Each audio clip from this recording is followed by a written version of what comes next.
ഒരു ഇതിനകത്ത് ശരിക്കും ഇത് നമ്മൾ എന്തൊക്കെ പറഞ്ഞാലും അൾട്ടിമേറ്റ്ലി വിജയിക്കുന്നവരെ സ്ഥാനാർത്ഥിയാക്കുക എന്ന് നിങ്ങളും ആ അടുത്ത നിലപാടതായിരുന്നു.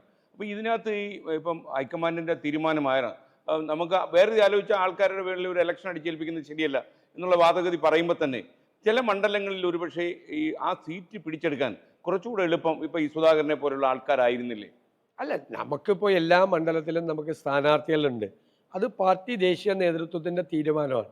കാരണം ഒരുപാട് പേര് മത്സരിക്കുമ്പോൾ ഒരു പബ്ലിക് പെർസെപ്ഷൻ ഉണ്ടാവും. മാത്രമല്ല പാർലമെൻറ്റിൽ 3/2 ഭൂരിപക്ഷം ബി ജെ പിക്ക് ഇല്ല. 3/2 ഭൂരിപക്ഷം ബി ജെ പിക്ക് വന്നാൽ ഭരണഘടനാ ഭേദഗതികൾ ഉൾപ്പെടെയുള്ള ഒരു ഫാസിസ്റ്റ് അജണ്ട നടപ്പാക്കും. അപ്പോൾ അവിടെ കോൺഗ്രസിൻ്റെ എം പിമാരുടെ എണ്ണം കുറയാതെ സൂക്ഷിക്കുക എന്നുള്ളത് കൂടി കോൺഗ്രസ് നേതൃത്വത്തിൻ്റെ പ്രധാനപ്പെട്ട കാര്യമാണ്. ഇപ്പം നമ്മൾ പറയുന്നത് പാർലമെൻറ്റ് ഇലക്ഷൻ്റെ ഒരു ട്രെൻഡ് വേറെയാണ്.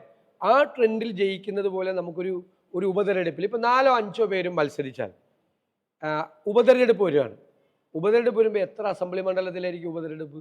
ഒരു 35 അസംബ്ലി മണ്ഡലത്തിൽ ഉപതെരഞ്ഞെടുപ്പാണ്. അപ്പോൾ അതൊക്കെ ഇന്നത്തെ കാലഘട്ടത്തിൽ ആളുകൾ നോക്കിക്കാണുന്നത് വേറെ തരത്തിലാണ്.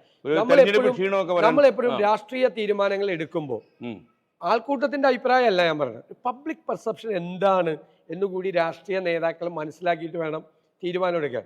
ആ പബ്ലിക് പെർസെപ്ഷനെ അവഗണിച്ചുകൊണ്ട്, പൊതുജനത്തിൻ്റെ ഒരു ധാരണയെ അവഗണിച്ചുകൊണ്ട് ഏകപക്ഷീയമായി നമ്മൾ തീരുമാനം എടുത്തു കഴിഞ്ഞാൽ ചിലപ്പോൾ തിരിച്ചടി ഉണ്ടാവും. അത് അത്രയേ ഉള്ളൂ. അത് ദേശീയ നേതൃത്വം അവസരങ്ങളുടെ കാര്യം പറഞ്ഞപ്പോഴാണ് CPM ചില അവസരങ്ങൾ ഉണ്ടായി. അവർ ചില അഡ്ജസ്റ്റ്മെന്റ്, ഇപ്പോൾ അബ്ദുറഹ്മാൻ അദ്ദേഹത്തിനെ കുറിച്ചൊക്കെ ഇന്നലെ മണ്ഡലം തന്നെ മാറ്റി അവരത് പരിഹരിച്ചു. ഇപ്പം നമ്മുടെ ഈ പെരുമ്പാവൂർ മണ്ഡലം തന്നെ എൽദോസ് കുന്നപ്പള്ളി, ആ പുള്ളിക്കാരന് യഥാർത്ഥത്തിൽ ഒരു വലിയ മാനസിക പ്രശ്നം, അദ്ദേഹം വളരെ വികാരപരമായി ഫേസ്ബുക്ക് പോസ്റ്റ് ഇടുന്നു. അപ്പോൾ കുറച്ച് കഴിഞ്ഞ് എനിക്ക് തോന്നുന്നു നിങ്ങളെന്തോ ഒരു അഡ്ജസ്റ്റ്മെന്റ് ഒക്കെ സംസാരിച്ച് അദ്ദേഹം വിഡ്രോ ചെയ്തിട്ടുണ്ട്. അതിലും നിങ്ങളുടെ പേര് വരുന്നു കേൾക്കുന്നുണ്ട്. ഇപ്പോൾ എവിടെയും VD സതീശനുണ്ട്. അല്ല, അത് സ്വാഭാവികമായിട്ടും ഞാൻ ലീഡർഷിപ്പിൽ നിൽക്കുന്ന ഒരാളല്ലേ. എല്ലാ തീരുമാനങ്ങളുടെയും ഉത്തരവാദിത്വം, ഞാൻ പിന്നെ ഉത്തരവാദിത്തത്തിൽ നിന്ന് ഒഴിഞ്ഞു മാറുന്ന ആളുമല്ല. കൂട്ടായ തീരുമാനങ്ങളാണ് ഇതെല്ലാം കളക്റ്റീവ് തീരുമാനങ്ങളാണ്. എല്ലാ തീരുമാനങ്ങളും ഇത്തവണ ഇപ്പോൾ കൊച്ചിയിൽ തന്നെ പോസ്റ്റ് അടിച്ചു, അങ്ങനെയൊക്കെ സംഭവം ഉണ്ടായല്ലോ, 2 സ്ഥാനാർത്ഥികൾ ഉണ്ടാകുന്നു എന്നൊക്കെ ഒരു ഞങ്ങൾക്ക് നല്ല ഉത്സവമായിരുന്നു.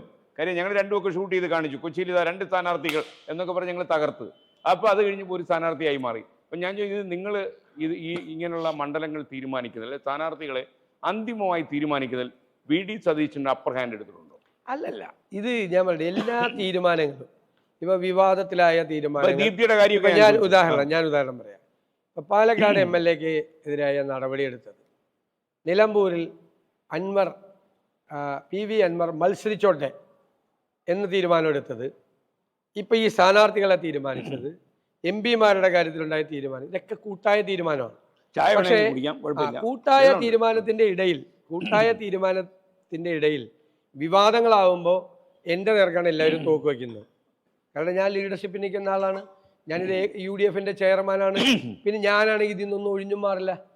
കളക്റ്റീവായ തീരുമാനത്തിൽ ഞാൻ പങ്കാളിയാണെങ്കിൽ ഞാനത് ഉറച്ച നിലപാടിൽ നിൽക്കും.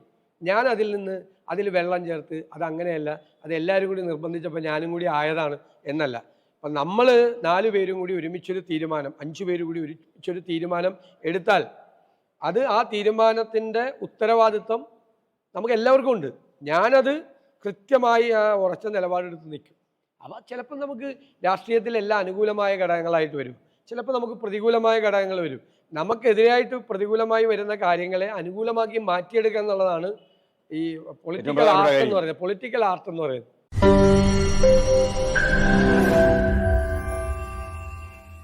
ലോകത്തെവിടെയായാലും ഏത് സമയത്തും 24 വാർത്തകളും ഓഗ്മെന്റഡ് റിയാലിറ്റി പാക്കേജുകളും എക്സ്പ്ലെയിനറുകളും വിശദമായി കാണാൻ ഞങ്ങളുടെ YouTube ചാനൽ നിങ്ങൾക്ക് സബ്സ്ക്രൈബ് ചെയ്യാം.